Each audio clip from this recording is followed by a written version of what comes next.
কোথায় আছে কারো পৌষ মাস তো কারো সর্বনাশ। বাংলাদেশ ভারতের ক্ষেত্রে যেন এমনটাই হয়েছে। যুক্তরাষ্ট্রের বাড়তি শুল্ক ভারতের জন্য দুশ্চিন্তার কারণ হলেও বাংলাদেশের জন্য এক বিরাট সুযোগ তৈরি করেছে।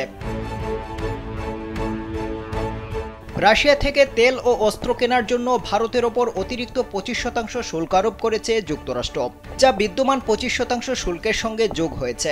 এতে করে ভারতের উপর যুক্তরাষ্ট্রের শুল্কের পরিমাণ দাঁড়িয়েছে 50%। ট্রাম্প ঘোষিত ভারতের ওপর নতুন এই 50% শুল্ক আগামী 27 আগস্ট কার্যকর হবে। এতে করে ভারতের সব অর্ডার বাতিল হয়ে যাচ্ছে।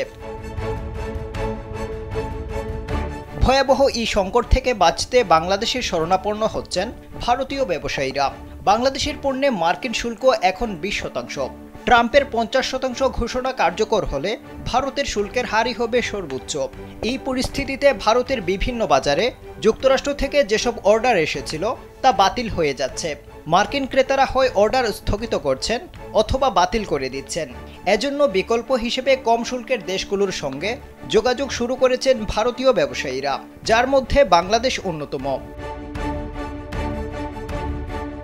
বাংলাদেশি সংবাদ মাধ্যমের বরাত দিয়ে ভারতীয় সংবাদ মাধ্যম জানিয়েছে, যুক্তরাষ্ট্রের বহু সংস্থা বাংলাদেশের কারখানায় পোশাক অর্ডার করতে শুরু করেছে।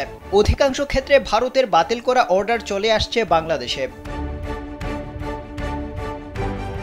এমনকি ভারত থেকে বড় ব্যবসায়ীরাও বাংলাদেশের সংস্থাগুলোর সঙ্গে যোগাযোগ করতে শুরু করেছেন। দীর্ঘমেয়াদে মার্কিন বাজার ধরে রাখার কৌশল হিসেবে বাংলাদেশকে মাঝখানে রেখে এগুতে চাইছেন ভারতীয় ব্যবসায়ীরা। এর অংশ হিসেবে বাংলাদেশের শীর্ষ রপ্তানিকারক প্রতিষ্ঠানগুলোর সঙ্গে ভারত থেকে যোগাযোগ করা হচ্ছে। অন্যদিকে বাংলাদেশের উপর শুল্ক তুলনামূলক কম থাকায় যুক্তরাষ্ট্র থেকে অর্ডার দিন দিন বাড়ছে। পরিস্থিতি সামাল দিতে কারখানায় শ্রমিকরা হিমশিম খাচ্ছেন। বাংলাদেশের পোশাক তৈরি সংস্থার পরিচালকরা জানিয়েছেন, গেল বছরের চেয়ে চলতি বছর তাদের অর্ডার বেড়েছে কয়েক গুণ। ফলে রপ্তানি উল্লেখযোগ্যভাবে বাড়বে বলে আশাবাদী তারা।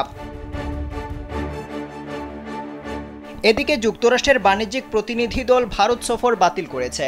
শুল্ক ইস্যুতে টানাপোড়েনের মধ্যেই আলোচনার জন্য চলতি মাসেই মার্কিন প্রতিনিধিদের নয়াদিল্লি সফরের কথা ছিল। অন্যদিকে শুক্রবার আলাস্কায় রুশ প্রেসিডেন্ট ভ্লাদিমির পুতিনের সঙ্গে ট্রাম্পের বৈঠক হয়েছে। আশা করা হচ্ছিল যুক্তরাষ্ট্র রাশিয়া সম্পর্কের বরফ করলে ভারতের উপর বাড়তি 25% শুল্কের চাপ কিছুটা হালকা হতে পারে। তবে এই বৈঠক থেকে তেমন কোনো সমাধান আসেনি।